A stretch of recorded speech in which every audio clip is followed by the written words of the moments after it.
Dans cette édition d'information, nous vous parlerons de la 36e conférence de l'UNESCO avec, bien entendu, l'entretien que la première dame gabonaise a eu avec la sous-directrice générale responsable élue du département Afrique et le directeur général adjoint du secteur de l'éducation à l'UNESCO.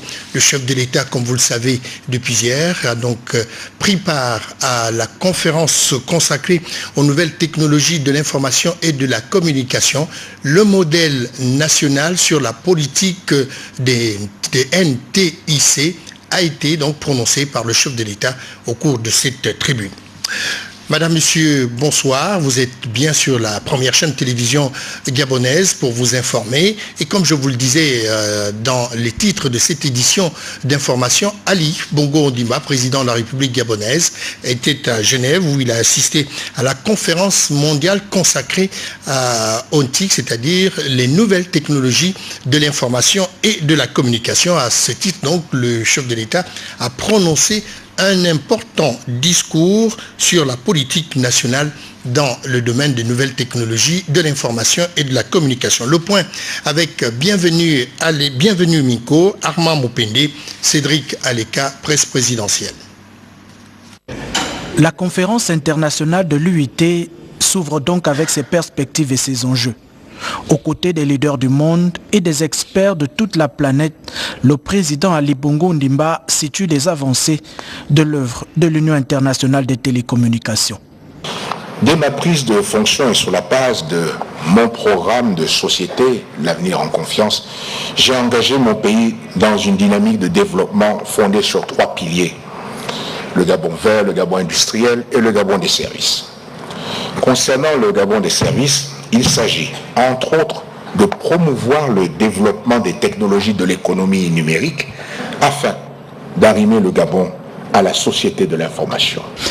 L'apport des TIC dans le développement des services en ligne constitue donc une contribution majeure dans la réalisation des objectifs du millénaire.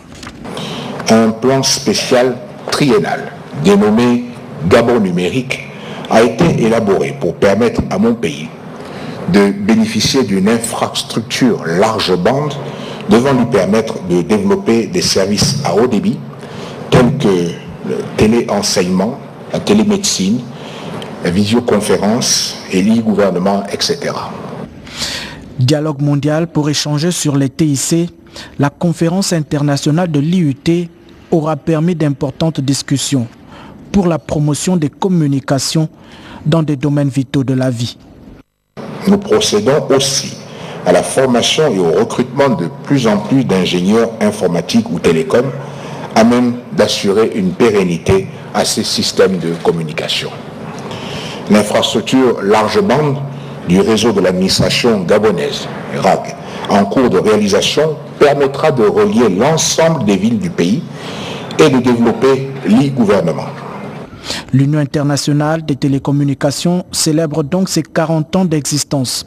Avec la même détermination, le même objectif, aider à la construction d'un monde meilleur pour tous. Et puis après Genève, donc le président de la République devait se trouver à Paris pour participer donc à la 36e session de la conférence générale de l'UNESCO avant de s'envoler pour Londres.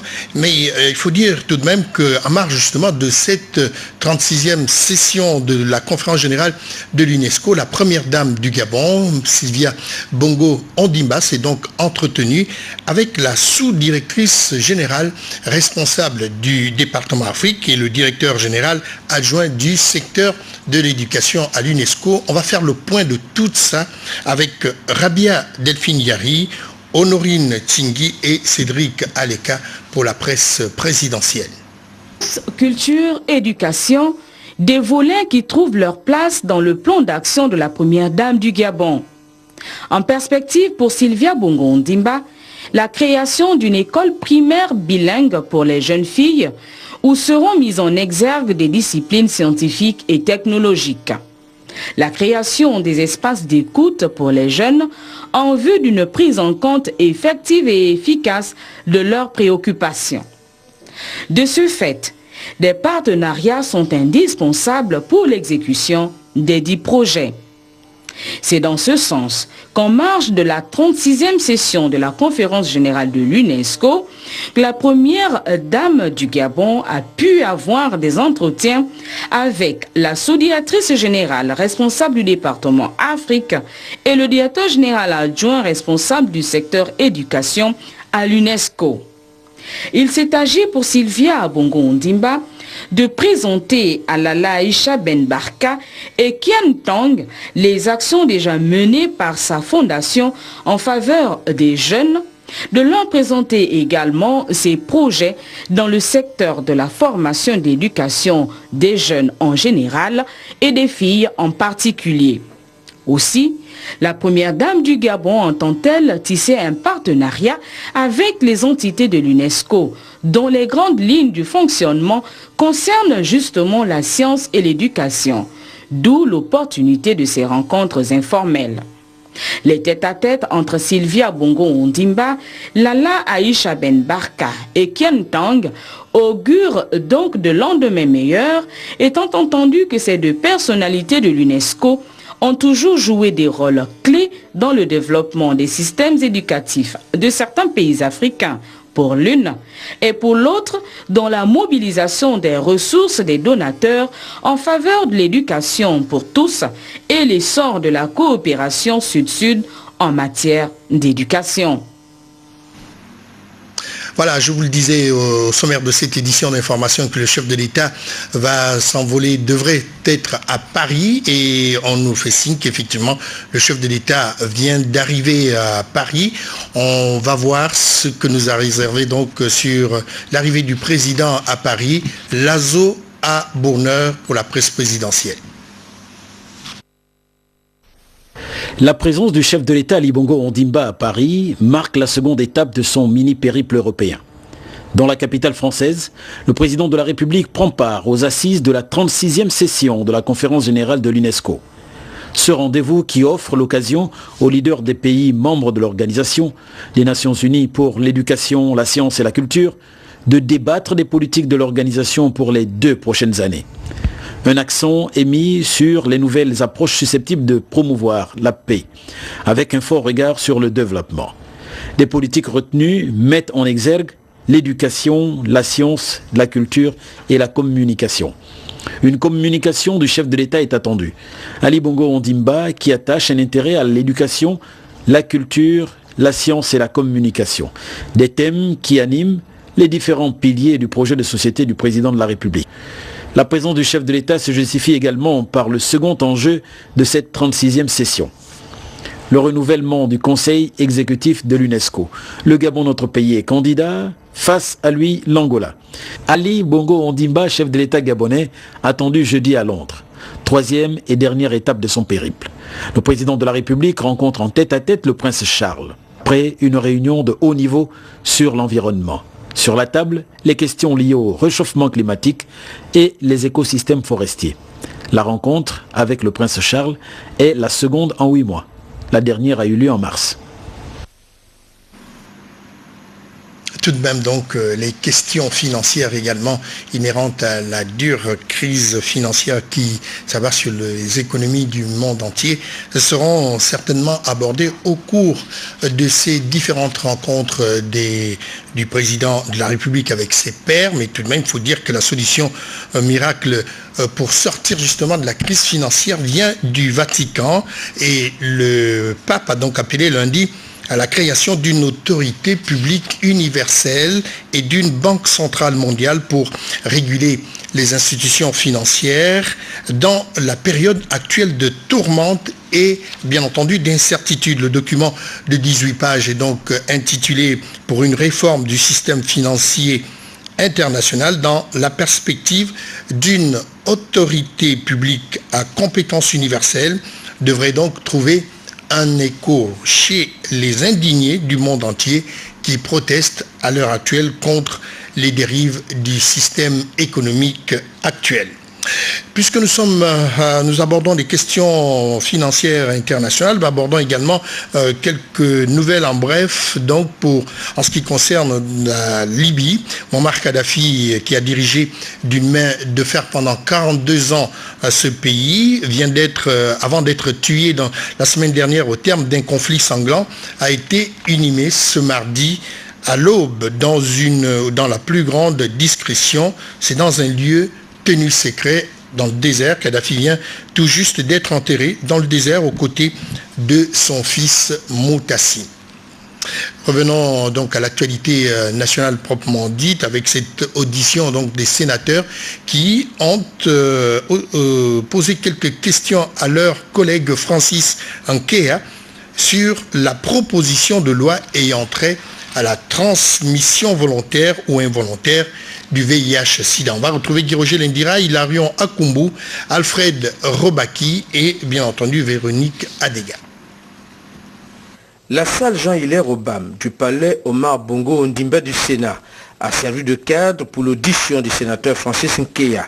Francis Nkea qui a expliqué le bien fondé d'une proposition de loi portant introduction au code pénal des dispositions relatives à la transmission volontaire ou involontaire du VIH-Sida et la répression de la stigmatisation des victimes.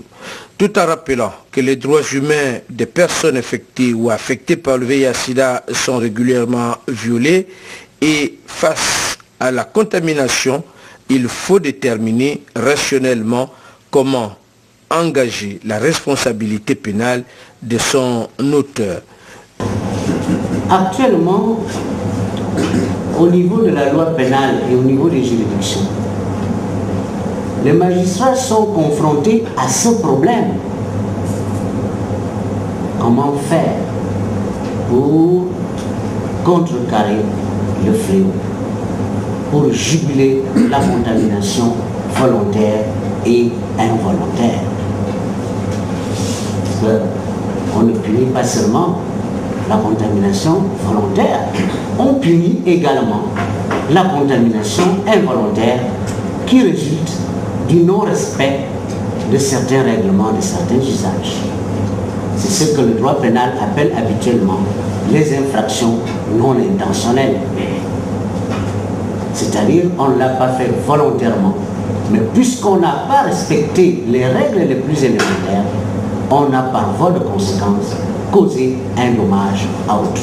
Le sénateur Francis Nkea, la violation des droits humains réduit l'efficacité des programmes de prévention, de traitement et de prise en charge du VIH-Sida. Des textes généraux existent, dira-t-il, mais la spécificité de la pandémie du sida, son caractère multidimensionnel, la rapidité avec laquelle elle se propage, l'ampleur des dégâts qu'elle cause justifie une intervention rapide. D'où la proposition de loi qu'il vient de présenter au vénérable sénateur afin qu'il l'adopte.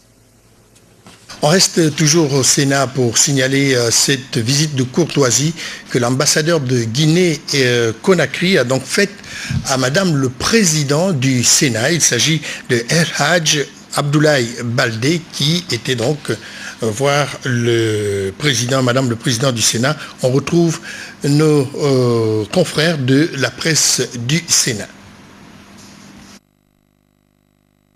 Je tenais à connaître, à voir cette grande dame qui a fait la fierté du Gabon et de toute l'Afrique.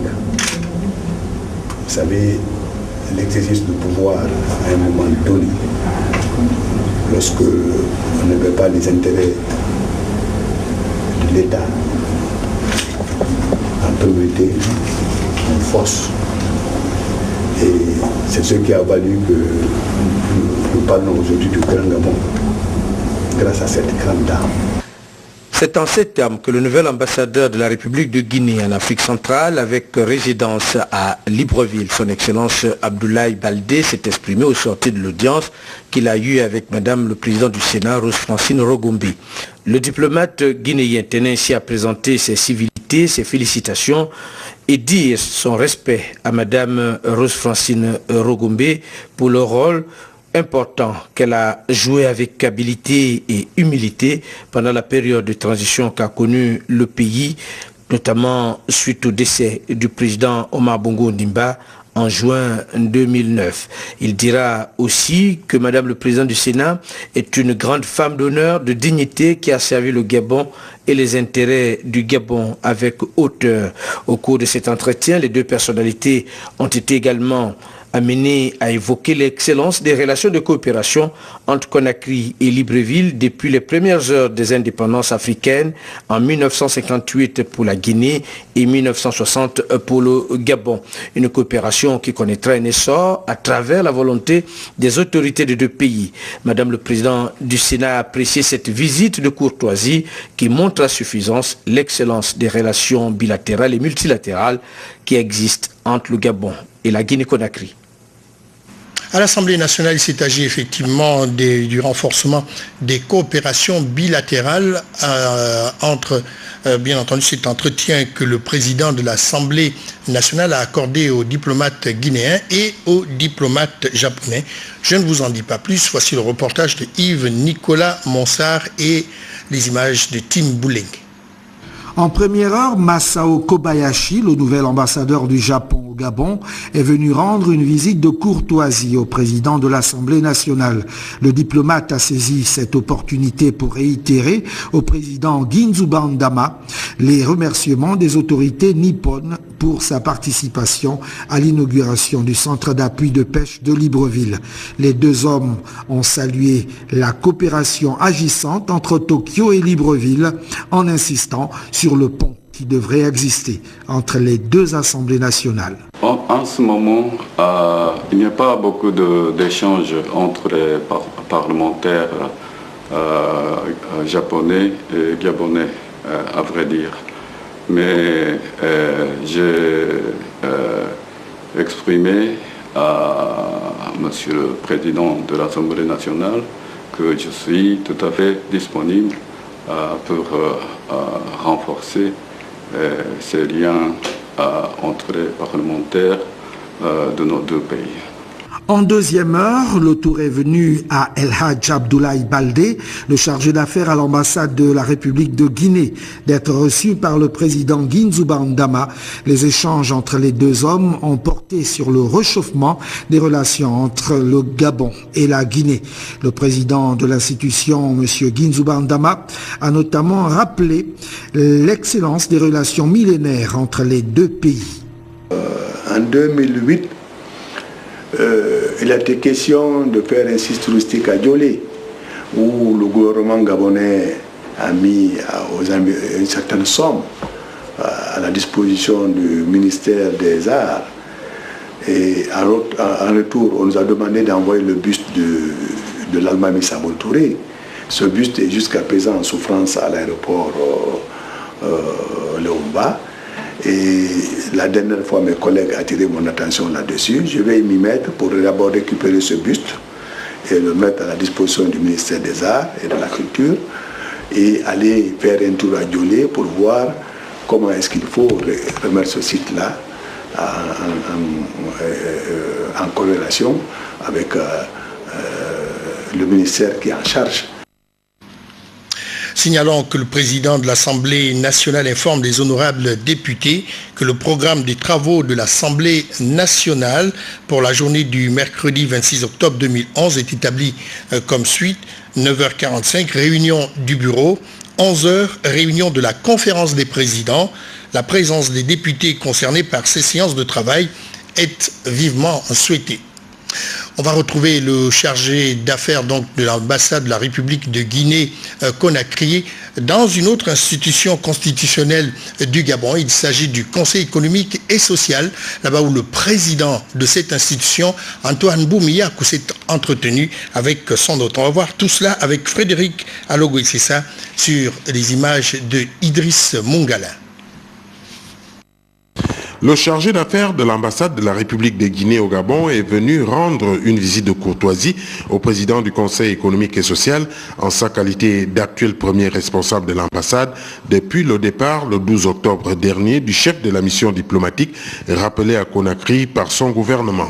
Son Excellence El Hadj Abdoulaye Baldé a également profité de cet entretien avec Antoine Depadoum Boumiakou pour magnifier l'excellente relation qui existe entre le Gabon et la Guinée tout en renouvelant cette expression à l'égard du président du CES et de l'institution qu'il incarne.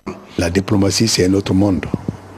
Vous savez, nous sommes permanemment en train de nous rapprocher les uns et les autres. C'est vilain que je rencontre le président du Conseil économique et social dans les couloirs sans que je ne puisse le saluer avec déférence.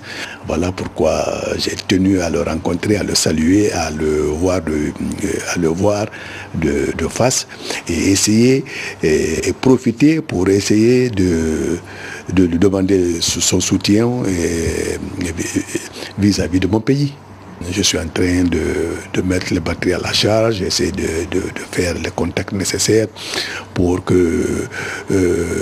voir dans quelle mesure le président, le professeur Alpha, notre cher président, va venir en visite d'État pour rencontrer son frère ami, le président Ali. Tout ça, c'est dans les perspectives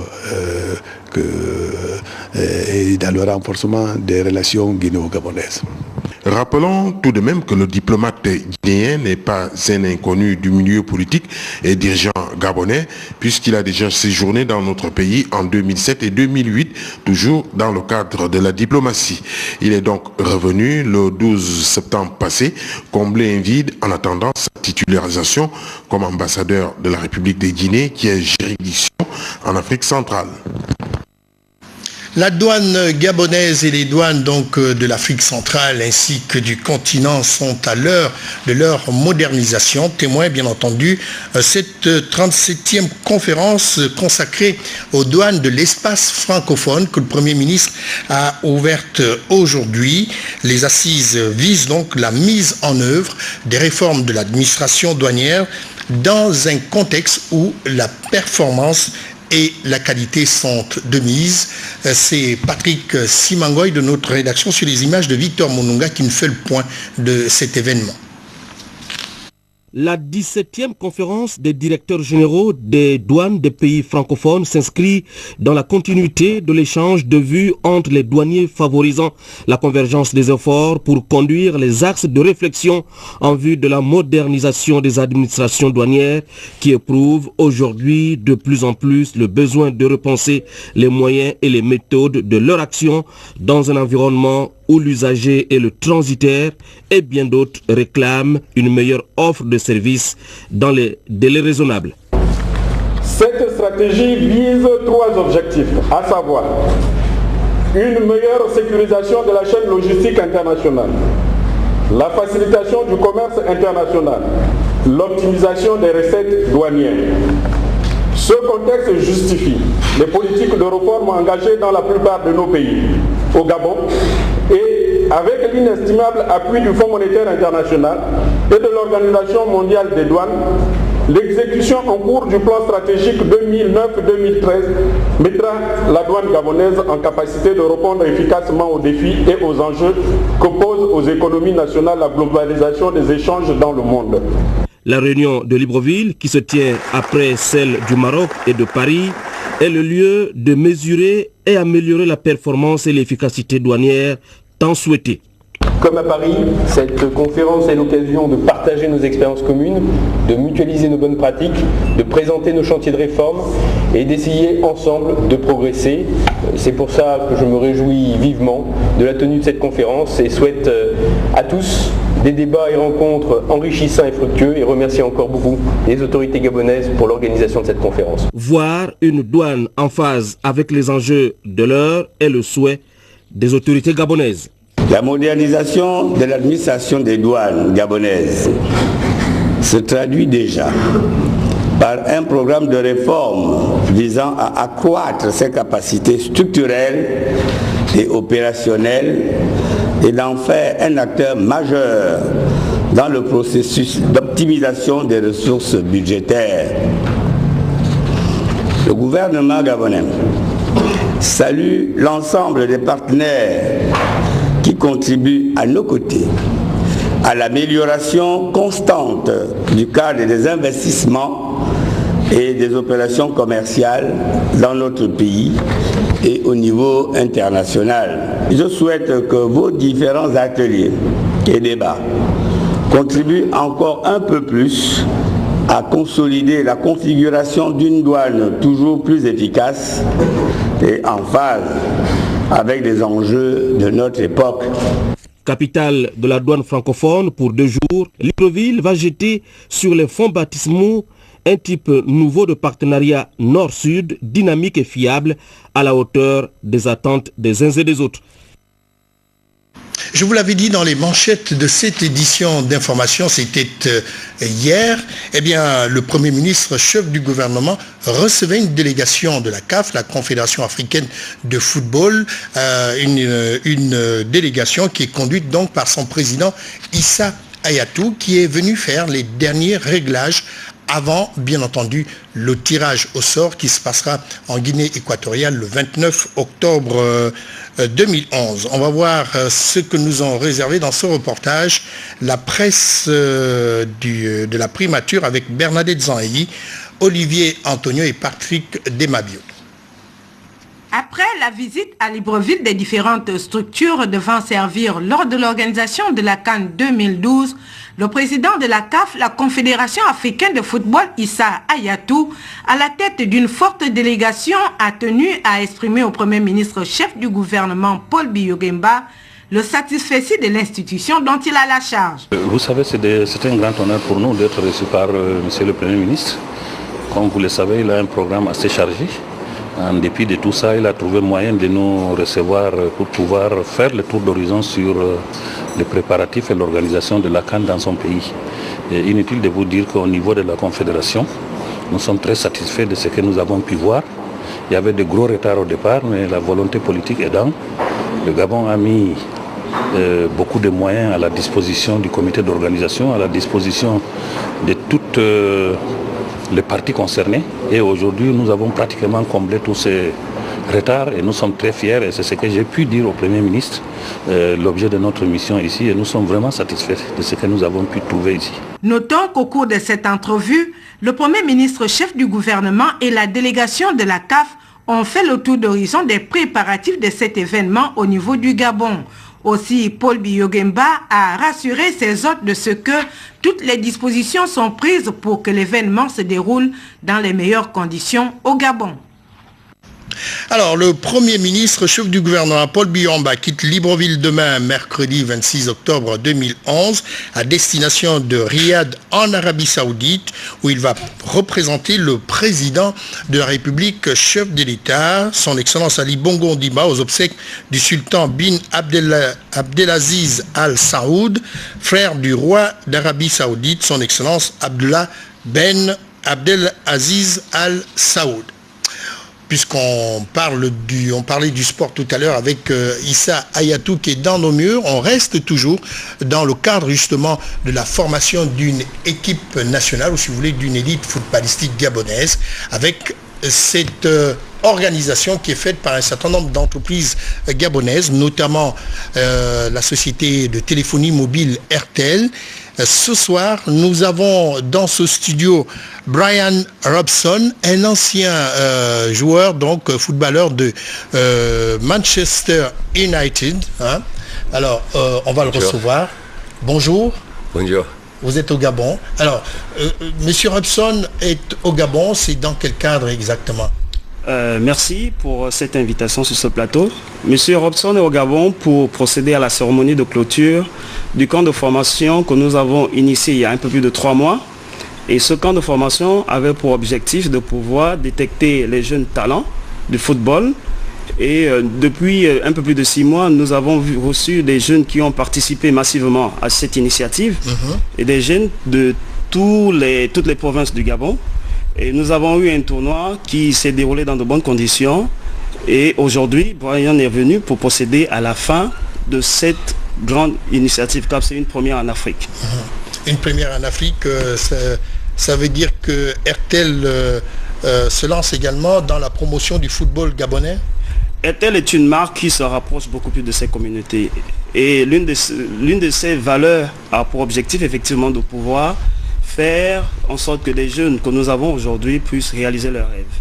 Alors, que va-t-il faire justement de ces jeunes talents que RTL détecte en ce moment dans le cadre justement de cette aventure footballistique? Alors, l'objectif premier de cette formation, c'était de pouvoir identifier déjà les jeunes. Et demain, nous procédions à la fermeture de cet atelier qui sera sanctionné par la remise des certificats. Et ensuite, le programme, il suit son cours. C'est un programme qui s'étale sur plus de 3 ans. Demain, une conférence de presse sera organisée au Beach Club et nous allons décliner toutes les directives et tout ce que nous allons faire pour ce programme à partir de demain. Alors, mais présentement, que feront les jeunes qui seront détectés au cours de ces différents tournois qui sont organisés? Alors, il faudrait dire qu'après l'organisation des tournois, nous avons reçu des jeunes qui proviennent de 6 pays dans lesquels RTL est présent, notamment le Tchad, le Burkina, le Congo-Kinshasa, le Congo-Brazza et le Gabon. Alors, ce qui se passe, c'est que la compétition a été organisée de manière effective et ces jeunes pourront participer dans l'avenir au programme que met en place RTL en collaboration avec Manchester pour pouvoir rehausser le talent de ces jeunes qui ont été identifiés. Bien, mais dans ce cadre-là, vous allez les reverser dans l'équipe nationale ou ils iront à Manchester United, c'est ça? Certains de ces jeunes ont déjà été identifiés dans leurs pays respectifs. Oui. Et au Gabon, nous avons également, il y a 4 qui ont été retenus, 4 de Libreville et 1 de Franceville. Et effectivement, il y a tout un programme qui sera mis en place en collaboration avec la direction d'RTL et l'organisation de ce tournoi. Et ce programme aura pour objectif effectivement d'accompagner ces jeunes à réaliser leurs rêves. Alors, Brian Robson, how do you feel in Gabon? This is the first time you spend in this country? Yes, this is my first time here, and all the people have Vous allez traduire, oui. All the people have been very. C'est sa première fois au Gabon et il est très content. Et les gens étaient très très polis et il apprécie effectivement de manière globale la manière dont il a été accueilli. D'accord. Alors, donc nous allons simplement vous dire merci d'être passé. C'est vous qui nous remerciez. Thank you for your presence in this channel. Thank you. This TV channel, and we hope that you will come every day in Gabon to spend holidays moments here. No, I would like to. I'm looking forward to working with the children over the next few days. Et il sera très content et il a vraiment envie de travailler avec les jeunes. Thank you very much. See you next time, sir. Thank you. Voilà, nous poursuivons cette édition d'information pour vous annoncer justement cette nouvelle du ministère de la Santé avec bien entendu Claudine Memvoula qui a lancé une enquête sur les violences faites aux femmes après Libreville. Les équipes d'enquêteurs se dirigent à l'intérieur du pays pour ressortir les causes de ces violences faites aux femmes. Les détails et explications dans ce reportage de Pélagie Mboui et Médard Engen. C'est dans le souci de mieux cerner et comprendre le phénomène de la violence exercée sur les femmes et les jeunes filles que le gouvernement de la République et le Fonds des Nations Unies pour la population ont initié une enquête à l'intérieur du pays. C'est le ministère de la Famille qui conduit cette enquête dont l'objectif est de faire un état des lieux des violences faites aux femmes. La présente étude visera 4 objectifs qui tiendront compte tout premièrement de l'aspect législatif et politique. Le deuxième objectif tiendra compte du profil des enquêtés et de leur catégorisation. Et troisièmement, ils étudieront les conséquences psychologiques, sociales, sanitaires et également économiques de la violence. Et en quatrième objectif, ils essaieront de mettre en place un cadre institutionnel de la mise en œuvre des politiques contre la violence féminine. Cette étude qui est menée aura le mérite d'offrir une photographie réelle du phénomène qui conduira à la mise en place d'une politique plus large. Cette étude intégrera également des actions appropriées en faveur des différentes catégories de la population féminine touchée par la violence. Et les résultats normalement qui seront attendus par rapport à cette enquête feront en sorte que nous ayons une étude bilan sur la situation, les caractéristiques et les formes des violences faites à l'endroit des femmes, mais également d'avoir un document de recommandation qui sera issu de l'analyse des données. Ce document qui permettra aux membres du gouvernement que nous sommes de le mettre au profit du Premier ministre qui rendra compte au président de la République de façon à ce qu'ensemble nous trouvons les moyens qui pourront faire en sorte que dans les années à venir, ce problème de violence faite aux femmes puisse trouver une solution. La présente enquête couvrira les localités de Franceville, Lambaréné, Mouila, Tubanga, Koulamoutou, Makoko ainsi que Port-Gentil et Oyem.